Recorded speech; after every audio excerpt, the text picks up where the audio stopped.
Welcome to the Sean and Geeking Fast Set podcast. Yeah, you got it, folks. It's me again with a little attitude for all you out here in white bread land. Let's see, we're on 92 FM tonight. It feels like a nice, clean little band so far. No one else is using it. Price is right. Did you find your crusty, Dave? This is bigger than friendship. This is what you call cosmos. Yeah. The Buddhists call it, let me see, reincarnation. Wiki. Hey, wait a minute. Since when is Pismo Beach inside a cave? I wonder, I just think we should have turned left at Albuquerque. And then maybe a right turn at La Jolla.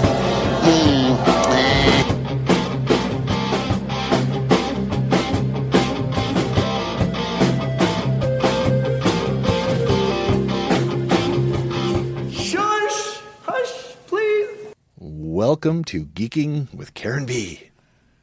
It's official. We're here. We're doing it. We're in the doing studio. it. So official. Is this kind of weird? It is. I was like, I want to look at the screen because that's where I see you. Yeah, but exactly. You're here in person in front of me. Yeah, the studio, I think the studio's looking good. Mm-hmm. This is the second run. Yeah, congrats on accumulating all the necessary equipment. It looks more legit now. Yeah, it does look legit. Yeah. Yeah, it looks like I'm actually doing like a real thing here. Yeah, you need like the acoustics on the wall. That's the next thing. But the nice thing with this little unit here, it's got a lot of built-in things. Yeah, that you might not need it. Yeah. Nowadays, the sound of the room is less important because it's like this is a really good mic. This is a really good recording thing. So it's Look at you geeking out on your equipment. I'm very much geeking out. And then every time I buy something, Todd's like, I want one of those. So then he goes and buys one, and then that's where we end up being. It's been a while since we last got together. Like, how's it been? It's been good. What have we been doing? First, I'm going to bring up our reading thing. I've already forgot what the name of the program is. Storygraph. Thank you. Because we can actually look at what we're on reading. the book geek out section. Yes. We've branched out to this since 2 sessions ago, right? Yeah, and I really like this. Like, this is that's good there. So I'm going to go to my friends. Wait, community. It's under community, I think, right? So why don't you tell them about what Storygraph is, just to remind people who may have forgotten. Storygraph is an app to track your books. You can see all the ratings, any related recommendations. I mainly use it to keep track of what I'm reading, what I want to read. I like it because it's so clean, right? Like, there's no ads, and it's all personalized. Like, all your recommendations, like, it learns from, what your selections are, and it has when you're looking at the summary of the book, you can customize it so that it can describe it to you the way you might like it. Yeah. Right? Like, I don't know if you ever clicked that button. But I'm sure other book tracking apps have kind of similar features, but this one's like the cleanest to me. Yeah. When you look at it on your phone or, on the desktop, it's just all you could see is your stuff. Yeah. You have to click a different button to see everyone else's stuff. Yeah. And you need to follow people versus, like, I find in other apps, it's so cluttery. The other ones are social media apps. Right, is really right, what they right, are right. at the end of the day. I just want an app that, like, tracks down everything I read, right? Now, I'm still on Goodreads as well, because Sylvie's on Goodreads. So I do have a Goodreads account still, but I kind of update that at the end of the month, and I just I just dump everything. I can't update it live because I don't know, something in the format just I don't know, mildly irritates me because it's just there's just so much stuff. I think they could really improve Goodreads though. I think I don't know. Like there's an app called Good Pods. I'm curious if you know about that one. No. I'm going to show you what it looks like. Oh, for podcasts. For podcasts. I see. So it seems to have a very similar to Goodreads, but when you go in, it's like hey, listen to this, and then there's a feed just like there, but the feed isn't the first place you go. But like, where's my dashboard? Like, again, it's the Goodreads problem where it's like, well, where's my like, I don't even know where to go here. Like, I feel like in Storygraph, the priority is, personal use over, Yes. the recommendations or the community and all of that. But I mean, if you wanted a feed, that could be another tab or something. Absolutely. But I'm less interested in what every other person's reading.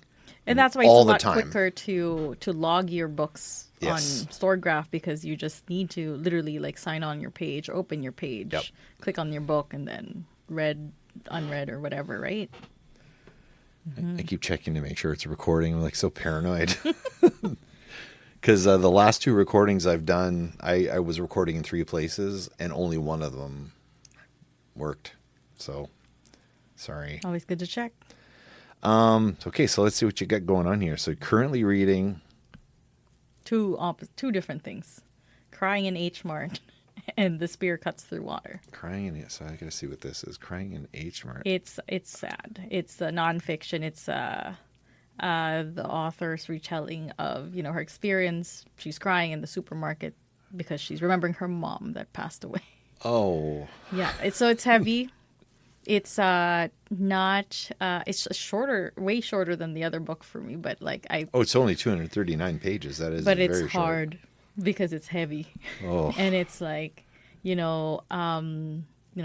still have my mom, but like you see what, like, how she's describing her mom and like her connection to her culture, and she's, describing food and the things that she doesn't know about her culture because mom's no longer there, God. and she's going through the supermarket picking up ingredients that she knows, but then at the same time remembering her relationship with her mom.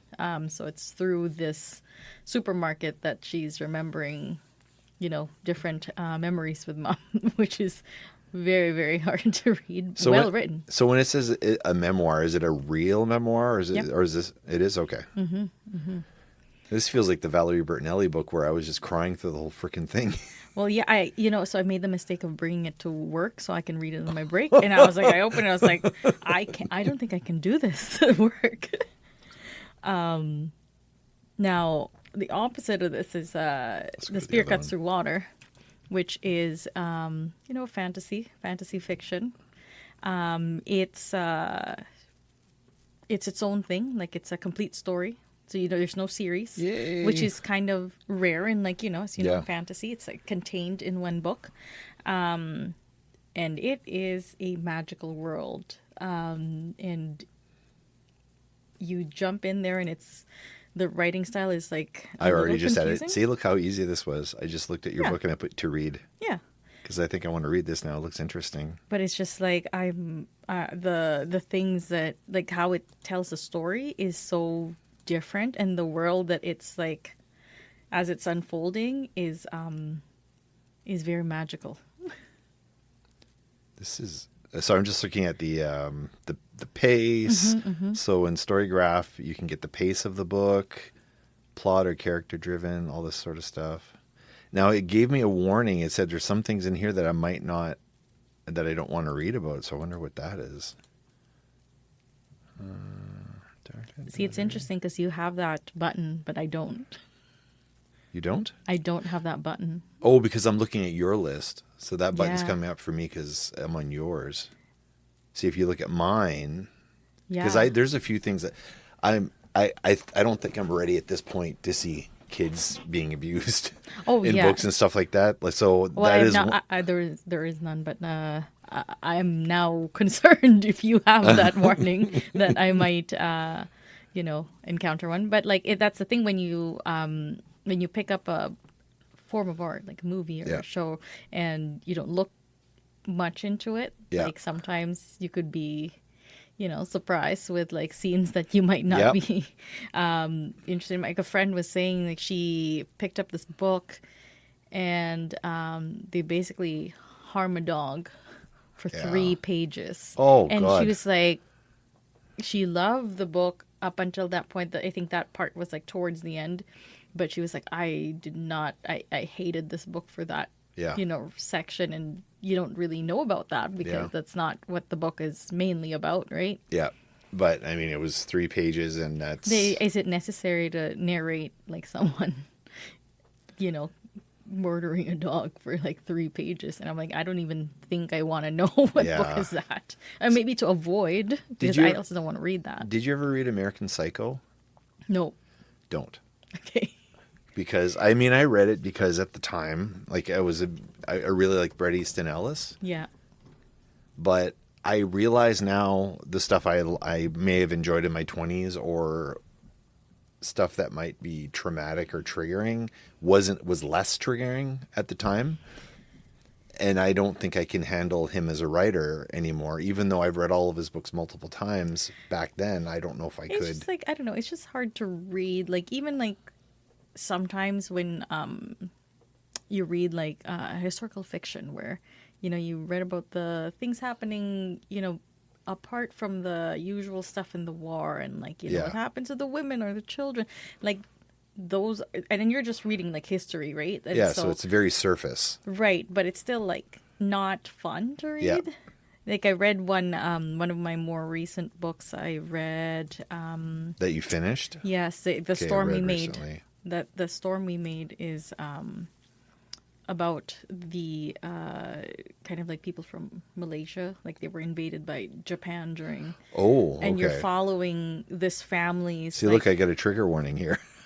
Showed up. Because there is one of those, like Oh. because they're they're kids, and it's a family, and like so there's a mom and like I think 3 kids that you're following, 3 or 4 kids, and you're following them, and then some of them went through some pretty dark stuff, and it's but it's very surface level, which for me, like I'm like, okay, like Yeah, if not it's like surface, I can get through it. But, But when they they didn't go dwell into on it. well, They yeah, if didn't- they go in like deep detail, and it's like, no, I can't.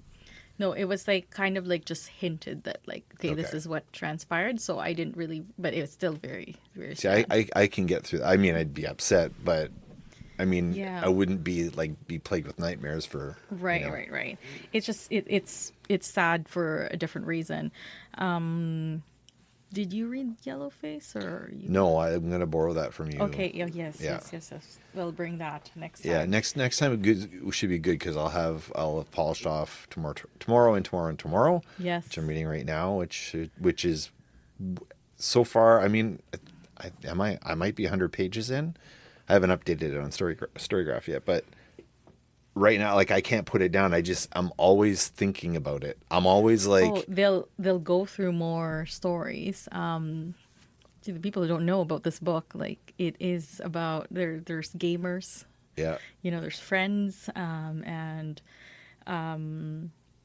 their relation. You're talking about their relationship, right? But from both sides, which is really, really interesting. and then there's that game factor, and you were just talking about like how some people didn't like it because the character seemed a little dry, but what's amazing for Sean and I is like it's just a story within the story. Yes. And they made multiple games in this book. Yeah. And it's not just you're just not following one game. So I'm excited for you to Yeah. see some of, or read Well, I about think some of the other like games. even like I'm a little bit how some people said they were dry, but I'm like, in some ways, these are the people I hang out with, Yeah. like when I go to KeyCon and stuff. Yes. So I don't find it dry. No, yeah. because like I know there's I don't want to spoil too much, but there's the whole scene where Sadie has a relationship with someone. I'm not going to say who or whatever, but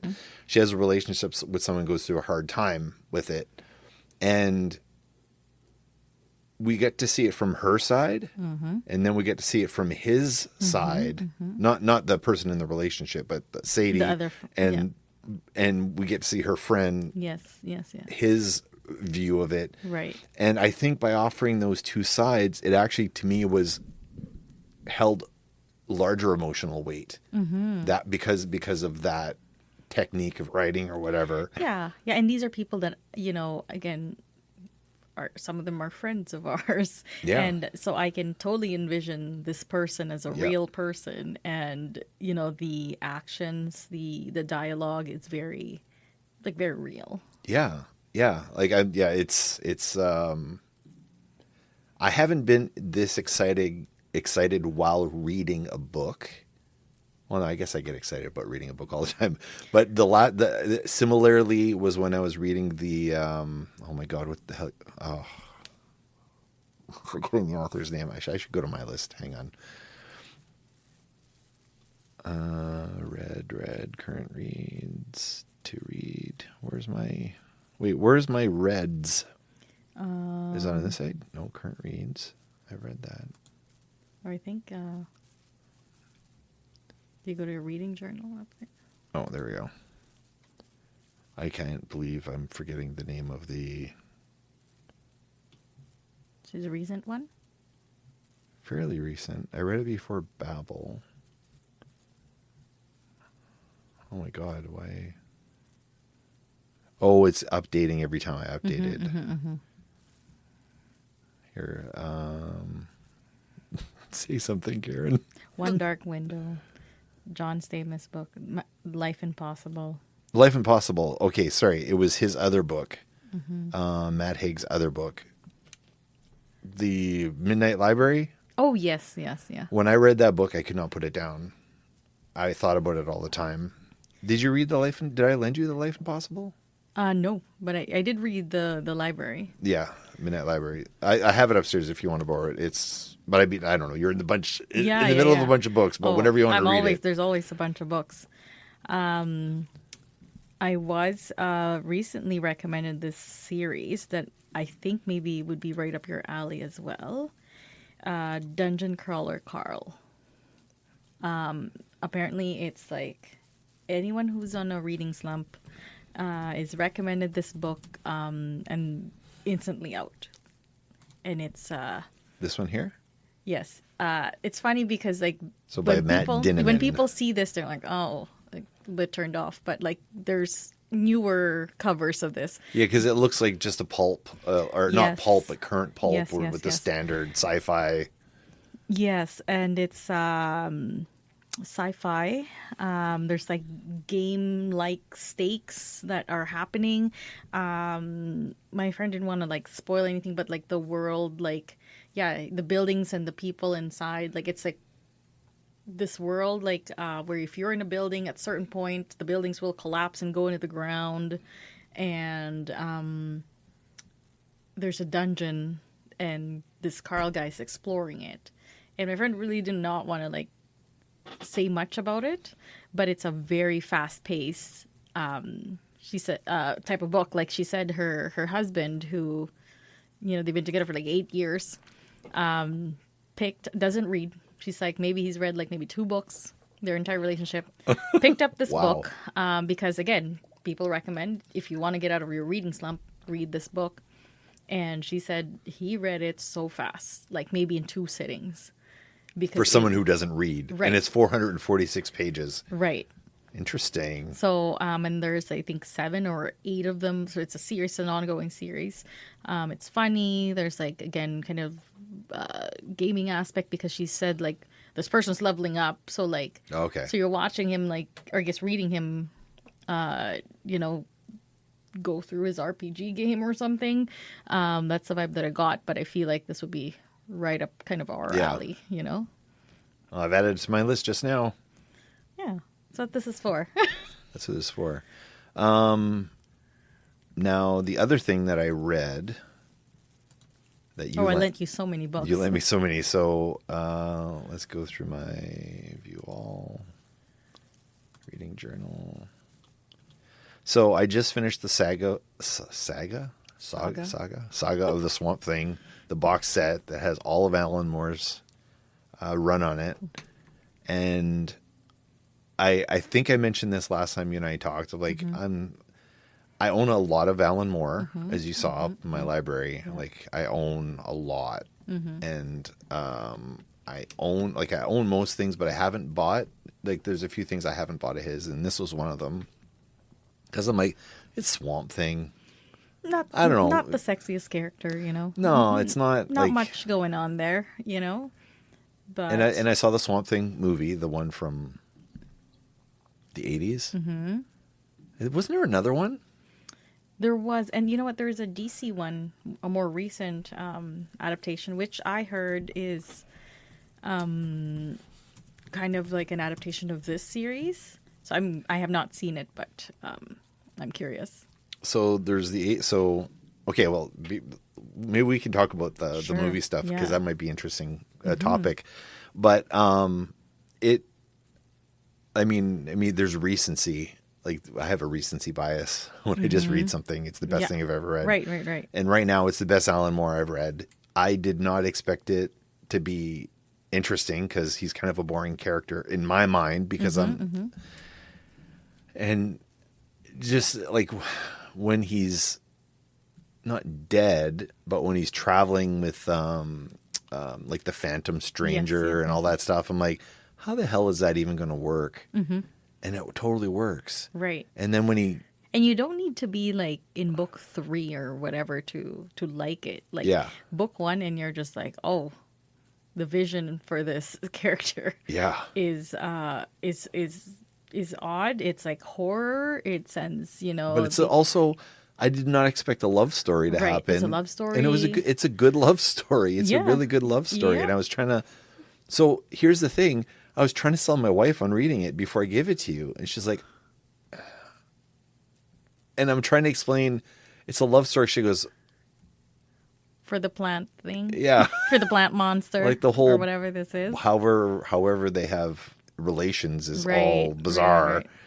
But then in my thinking, I'm like, I never, like, it's all about like this is kind of like representation because not all couples all have the right Yep. parts, right? Absolutely. And they made it work, and it's like Right. it's really kind of a really good And there's like telling exploration of like identity, Yeah. you know, existentialism. Yes. So it gets deep at parts, but then on the surface level, you could take it for what it is. That, Yeah. you know, this monster is like trying to, you know, defend and, you know, protect their loved ones and all of that. yeah. But it's just so unexpected. Like we know Alan Moore's a brilliant writer, Yeah. but like to read this, which is one of his, you know, earlier works. Yeah. And to see that, like, this is what this man's vision for this is. So doesn't it make you want to, like, Swamp Thing wasn't hugely successful. Like I didn't read all the at the beginning. By the way, I will say if anyone's reading this for the first time, do not read the intros because it spoils what's happening in the book. Right. But I don't like from what I read there. He wasn't hugely popular. I mean, he wasn't Superman, Batman level. Like he wasn't very popular. But he had like Alan Moore had a vision of what he could do with a shit character, for lack of a better, Yeah. you know, and made it work. So as soon as I was done, I'm like, I want to see him take on like. And I know he doesn't play with the big leagues anymore. Right, but right. like, I would be interested in any take he has on any character. So if he Right. took over like Captain Carrot, Yeah, even yeah, or yeah, whatever, yeah. like the Calendar Man, or Yeah, you know, like- like give me some obscure the Gentleman Ghost, Yeah.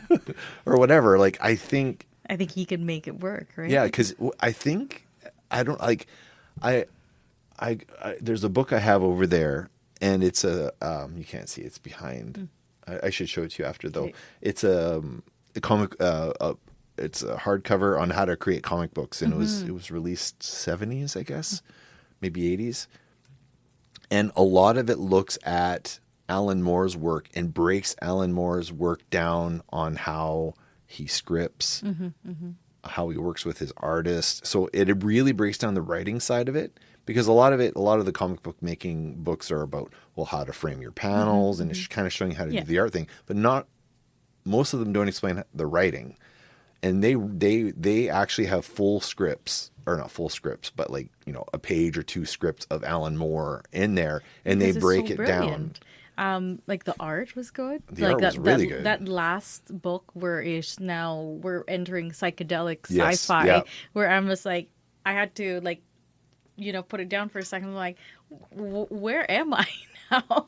And I get so invested in like, I'm sure you're the same, when it's something that you really like or you get into, and the world hooks you. I'm just And like, you're in the world I'm yourself. just like, now I'm in space. Am Yeah. I in space or what? Yeah, you kind of look away and you get a blink a bunch of times. It's Yeah. just like, wow, I think Am just I like, reading what I think I'm reading? yeah. And it's just again, like, for such a, if you were to describe what Swamp Thing as a character is, it's just not the most interesting No, character. it's very boring. But I don't know, somehow, like that's so. I'm curious. So on Alan Moore, like what stuff of his have you actually read? Watchmen, Watchmen, V for Vendetta. V for Vendetta, yeah.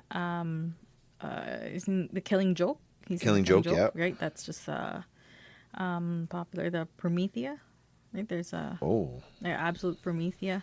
I think That he's I don't involved in know. that one. that one I don't know. Wait, let's just look up Alan Moore. Alan Moore's page. Okay, so The Watchmen, V for Vendetta, The Killing Joke. Have you read From Hell? No, It's good. I feel like there's just so much. Right? Oh, LXG, yes. I read it because I watched the movie. Sorry, No, which one? Sorry. The League of Extraordinary. Oh, League of Extraordinary Gentlemen. Right, you watch the movie. And Yeah. You're like, and I'm like, this doesn't quite work for me. I need to read more. I think about that this. was the movie where he got really pissed off and started separating himself from the movies and stuff.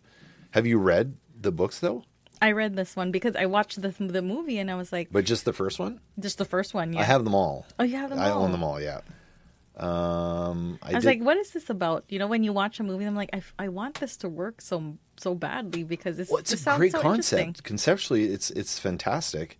Saga of the Swamp Thing, Extraordinary Gentleman, Promethea. I do not know Promethea to read. So what? Okay, let's see what this is. Alan Moore. Yeah, there's like folklore, like magic. Okay, so it says a higher court presents a fantastical trial in the immateria, presided over by a strange judge and jury. Their task: determine who shall be the one true Promethea, Stacia or Sophie. It's a battle of best friends, both happen to be Prometheas. Whichever way the fates turn, one thing is for certain: a door will open. A door will close in Sophie's life. Everything must go as the landmark series. Oh wow, yeah, this sounds like if someone else was writing this. If this just general description, I don't know if it would catch me. Right. But because it's him. Because it's you have a him. little bit more faith in the... Okay, so let's see what else he's got. So have you read this one? I've read that one. Yeah, for a long time ago. Do you guys it's like have that 2000. one? Or is We that don't. that was a library one? It's a library one. So what's this Jerusalem? Speculative fiction.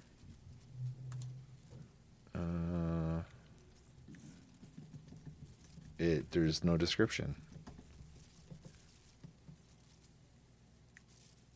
Oh, it's a novel. Ooh.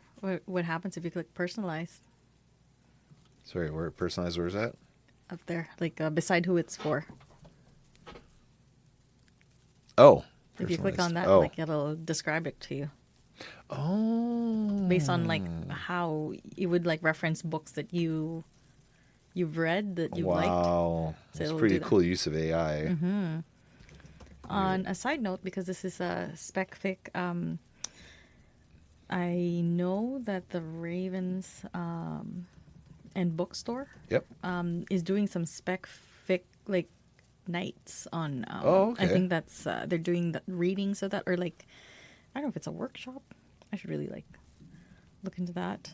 But it's a kind of a local thing, hey. Oh yeah, it contains a lot of things I don't like. Rape, incest, and slavery. See, he does go very violent in a lot of his work, which I can't handle. Lost Girls I've heard of, but I haven't read. The Great. Oh my God, there's so much stuff here. Well, like, what the hell is all this stuff? I don't. What's Neonomicon? You want to see this one? All right.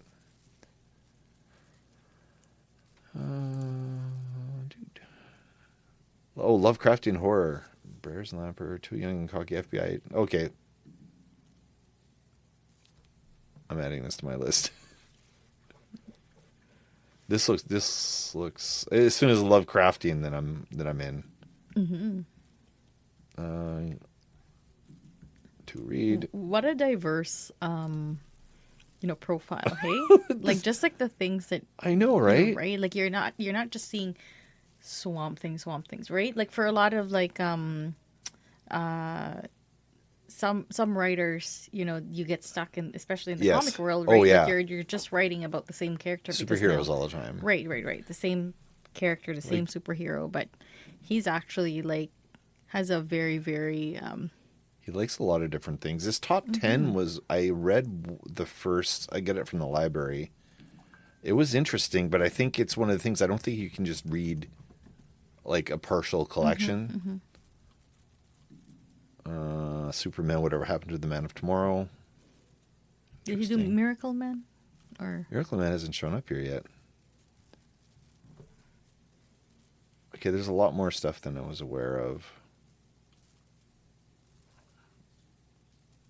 DC Universe. Ooh, that might be worth getting. DC Universe, The Stories of Alan Moore. Collecting only a bunch of his stuff. 304? Yeah, it's not that much. But he's done a lot of one-off. Okay, we could... Oh, there we go. Miracle Man. Miracle I've Man. heard of him. I've not read it. Yeah. Oh, boy. Yeah. He's great. Like you could just stay on this page and just like Yeah, I just to read, bing, to bing, read. bing, bing. Yeah.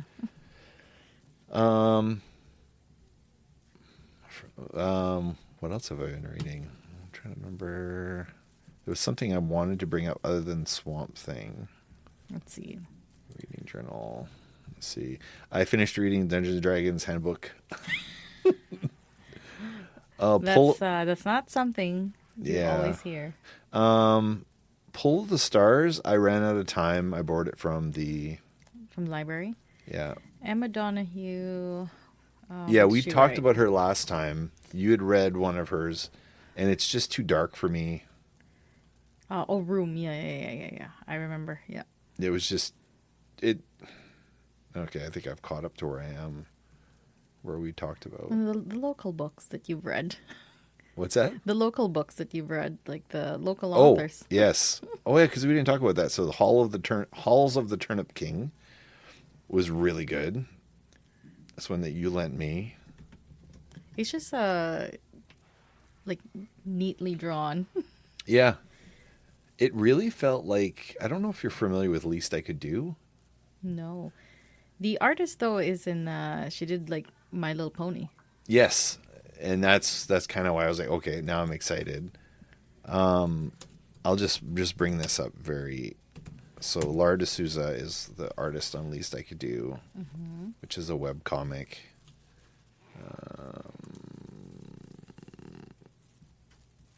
Where's the comic? There we go. This is the blog. No, I don't want the blog. I want the comic. The books maybe or archive. Books. Boy, oh boy, maybe it's archive. Let's see. You might have to pay to... To see. Interesting. Oh, it's just frozen now. Comic archive. Here we go.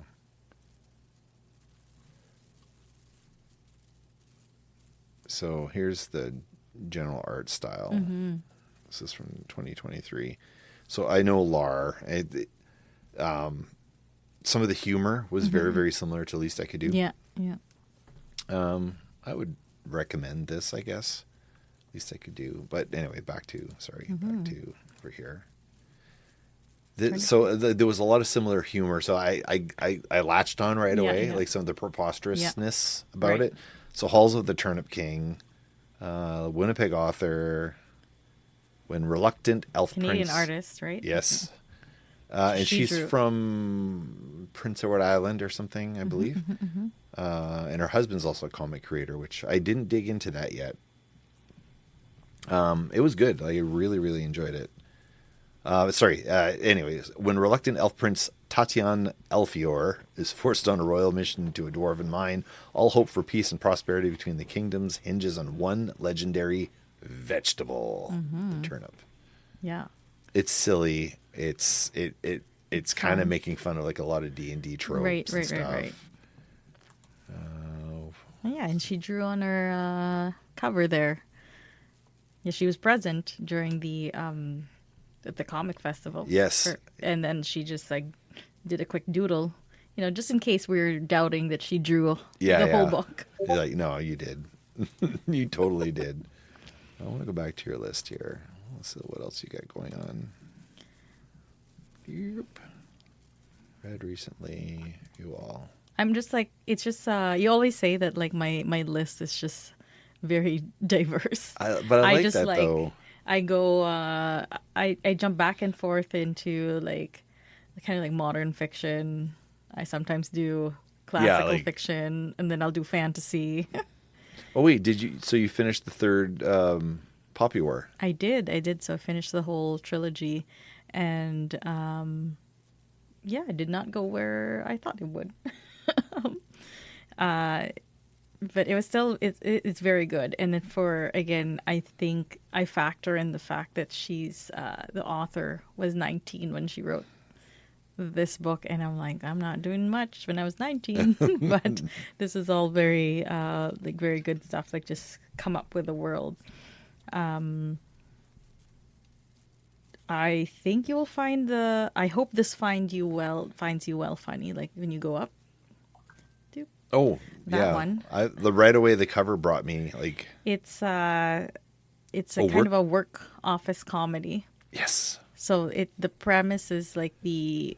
Wait a minute, I think this might be on my to read list already. Is it? Well, it is now. It is now. It's a funny book about so she everyone doesn't have work issues, so she has work issues, but she sends it via email, and when you're typing a response and she'll have her side comment in white ink in the bottom, so the person doesn't see it. But I'm like, what's stopping someone from just like highlighting this and seeing it?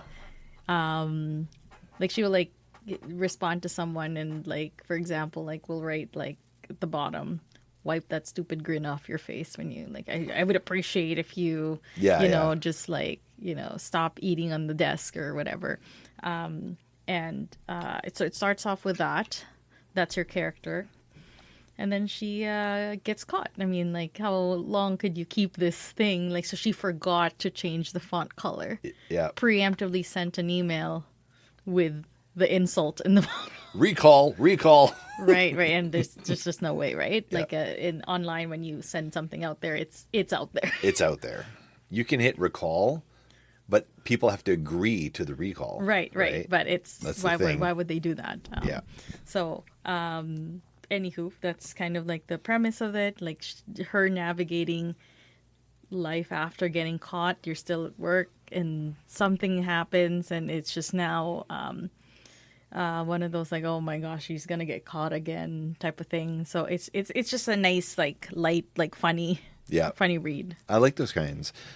So I have a question for you, because I know I'm pretty good at hiding my anger when I'm at work. I'm really good at it. It's to the point that when I have lost my temper, people didn't even know I lost my temper. I think you know me well enough that I'm pretty chill most of the time. When I get mad, I can't imagine you getting mad or exploding at work. Yeah, I do, and then nobody notices. Like, oh, you exploded? Yeah, I said I put my pen down really hard on my desk.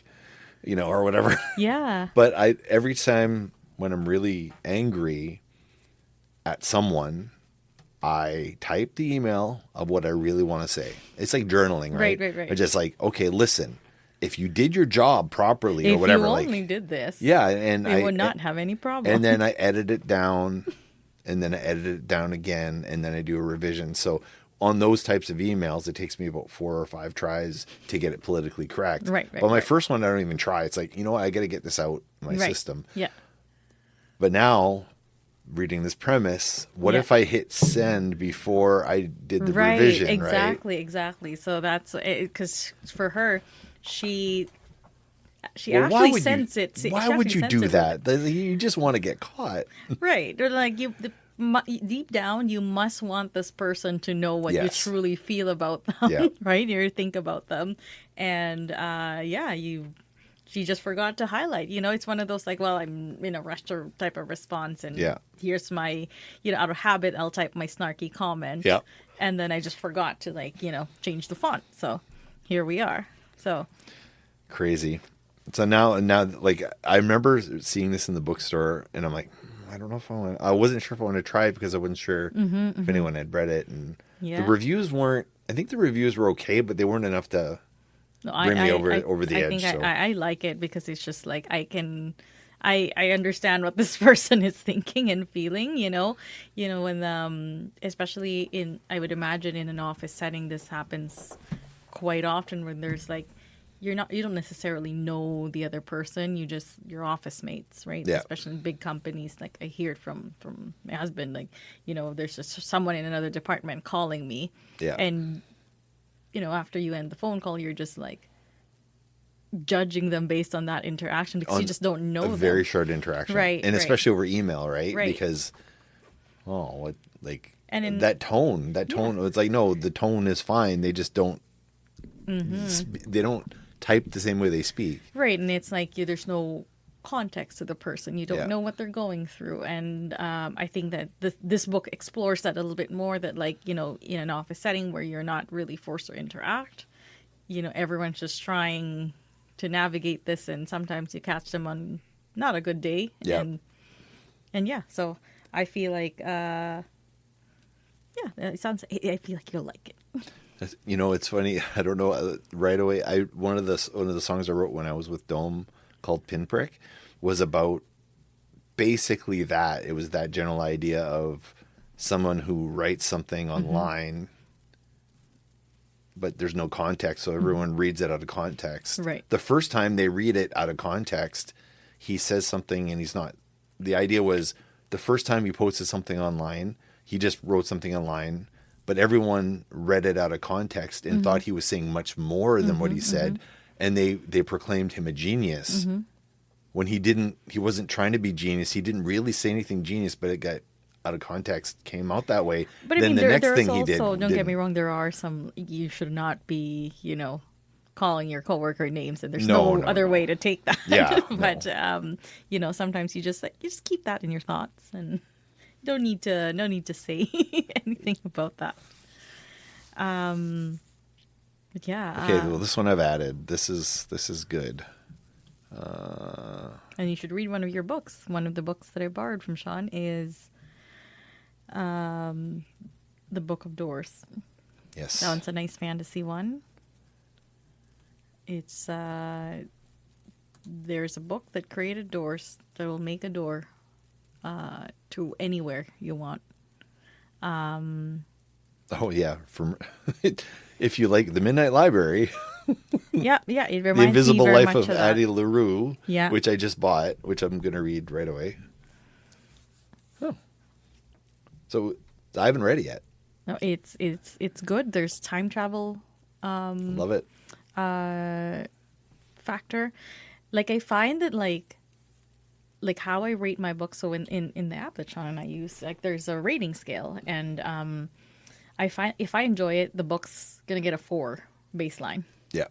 And if it's like, I'm truly like blown away, that those are the ones that will get a 5. But Yeah. like, between 4 to 5, I add, 0.25, Yep. you know? So, any book that I like is just going to get a 4. Just get. The average rating is 4.04 on this one. Because I feel like it could have explored you'll read it and you'll see that there's a bunch of books that like does things. Yeah. So our main character holds the book of doors where you open it, and if you use the book, any door can lead to wherever you want it to go. Okay. So and then there's like other types of books that exist, so that has other abilities. But they kind of started exploring them, and then they held themselves back. And so I think that's what's keeping it on the floor. It's enjoyable and like such a great concept. But then they're like, well, how about we reel that back in? Yeah. Okay. Yeah. Did you feel the same way about the Midnight Library? Was there anything deficient in that one, or something that was missing? I felt right. Like, I think I would. I remember reading it, and it was just like so new and so different that I was like, I think it was a 5. Like I was not tracking that at all at the time, but I remember it was a 5 feeling. You know, when you read something for the first time and it's just an instant 5. Yep. I was talking to a friend about like Shakespeare, when my friend who's in theater says like, I can't read or watch any more Shakespeare because, you know, everything's just, you know, everyone looks up to Shakespeare, and to be fair, he wrote like really good stories and all of this.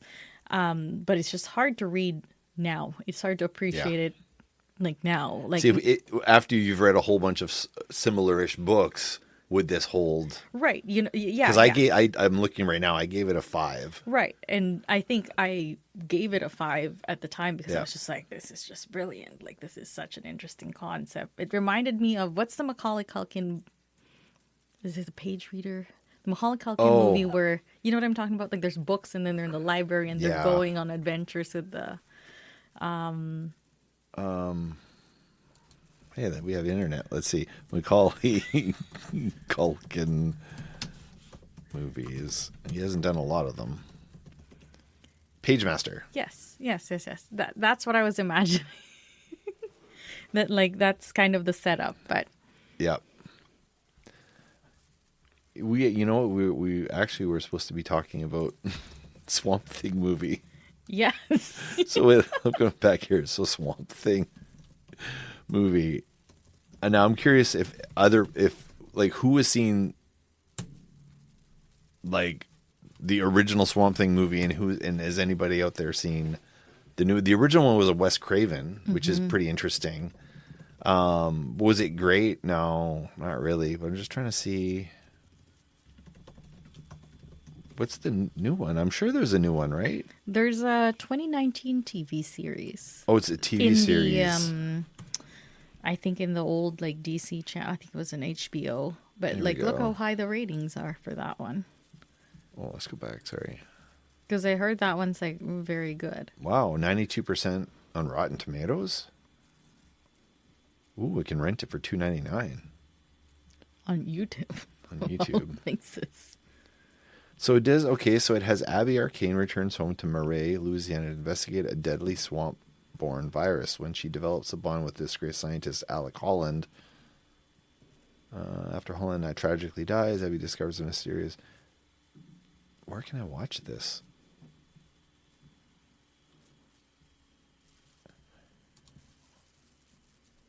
So it got canceled. Oh, budget cuts. Canned after one season. But apparently it's so good. It looks good. I mean, look at that picture. Like, but I mean, like, what version are we gonna get? Like, are we gonna get like full Alan Moore? Yeah, I don't know. I'm not. I think it is. I'm trying to look. I bet it's on Crave or something. It was not. It wasn't? I didn't. Damn it. Oh, I want to see this now. Where to watch? Let's see. Let's see what it says. Oh, in Canada. Make sure it's Canada. We have too many streaming services right now. Oh, see, it was it's on Tubi. Wow. You can watch it on Tubi. Tubi's free. There we go. I'll have ads, but who cares? Okay. It's on my watch list now. Mm-hmm. Oh, man. Yeah, and that is it for this week. We'll be back next week with part 2 of our conversation where we shifted things into a different gear and we talked about Ozzy's final concert as well as some upcoming TV shows that we've been binging and movies. We do talk about Superman. Be back next week. Thank you for listening, and we'll see you next week. And bye. Have a good day.